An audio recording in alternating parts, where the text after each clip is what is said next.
Hello everyone, welcome to our channel. तो आज की इस वीडियो में हम डिस्कस करने वाले हैं ईएमआरएस 2023 का जो नोटिफिकेशन है, जिसमें आपकी पीजीटी और टीजीटी और नॉन टीचिंग पोस्ट की जो वैकेंसीज आई है उनके बारे में हम डिस्कस करेंगे। जिसमें आपकी अगर बात करें पीजीटी की, तो पीजीटी में आपके वॉइस प्रिंसिपल प्रिंसिपल और अलग अलग सब्जेक्ट की अलग अलग वैकेंसी आई हुई है, ठीक है ना। अलग अलग नंबर ऑफ पोस्ट हैं।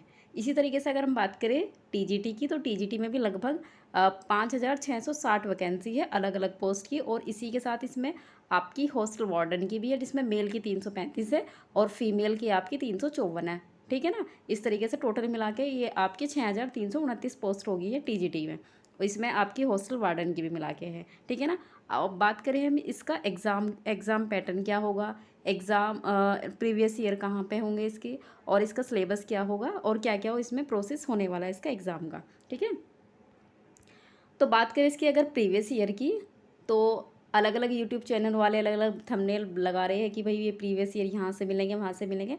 तो मैं आपको क्लियरली बता दूं कि ये एग्ज़ाम पहली बार हो रहा है ईएमआरएस का, तो इसके प्रीवियस ईयर कहीं भी नहीं होंगे, ठीक है ना। और बात करें, ये थी इसकी प्रीवियस ईयर की, और बात करें इसके सिलेबस की, तो इसका सिलेबस ईएमआरएस की साइट पे जाके मिल जाएगा आपको। उसकी ऑफिशियल साइट पे जाओगे तो वहाँ पे उसके अलग अलग पोस्ट का, जोन से भी आपकी पोस्ट है, उसका सिलेबस वहाँ पे मिल जाएगा आपको, ठीक है ना। और बात करें इसके एग्ज़ाम की, अगर एग्ज़ाम कब होगा, तो एग्ज़ाम का अभी तक किसी को कुछ भी आइडिया नहीं है कि 1 महीने बाद होगा, 2 महीने बाद होगा।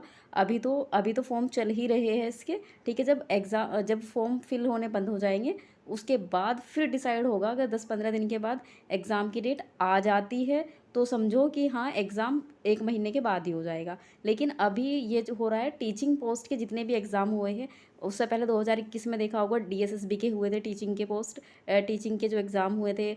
और भी स्टेट के अगर एग्ज़ाम हो रहे हैं टीचिंग के, तो वो बहुत ही फास्टली हो रहे हैं, ठीक है। मतलब ये हो रहा है कि एग्ज़ाम इधर फिल होते हैं और उधर एग्ज़ाम की डेट आ जाती है। अभी बात करें अगर केवीएस की, तो केवीएस में ऐसा ही हुआ था। 1 महीने पहले इन्होंने एग्ज़ाम फॉर्म भरवाए, उसके बाद एग्ज़ाम फॉर्म भरवाने के बाद ही एकदम एग्ज़ाम की डेट दे दी, 1 महीने बाद की जस्ट।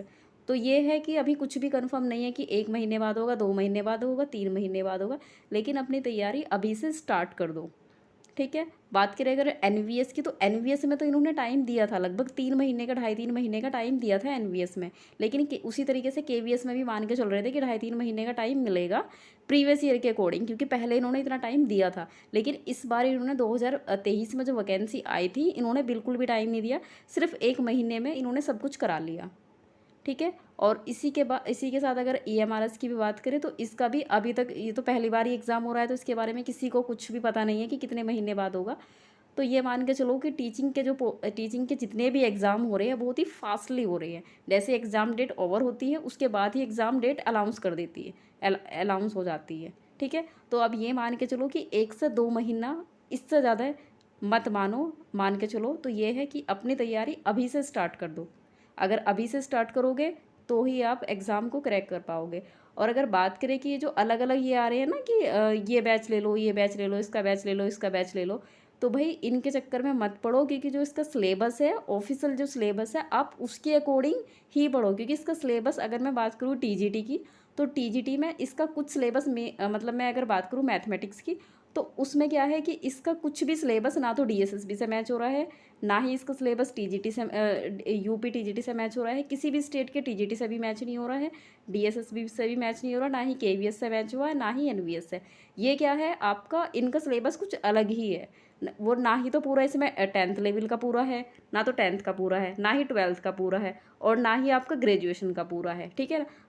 आधा कुछ टॉपिक इसमें 10th के हैं, कुछ टॉपिक 12th के हैं, कुछ टॉपिक ग्रेजुएशन के। इस तरह से इन्होंने सिलेबस डिफाइन किया है अपना, ठीक है। तो अपना ये है कि पर्टिकुलर जो सब्जेक्ट है आपका, उसके टॉपिक उठाओ, जो जो भी टॉपिक इस सिलेबस में दिए हुए हैं वही टॉपिक उठाओ, और उन्हीं को अपना रिवाइज करो। जितने भी आपके प्रीवियस जो और एग्ज़ाम हुए हैं टीजीटी, मतलब जिस भी लेवल की आप तैयारी कर रहे हो, टीजीटी या पीजीटी की, उस लेवल के क्वेश्चन उठाओ वहाँ से, और उन्हीं की ज़्यादा से ज़्यादा प्रैक्टिस करो।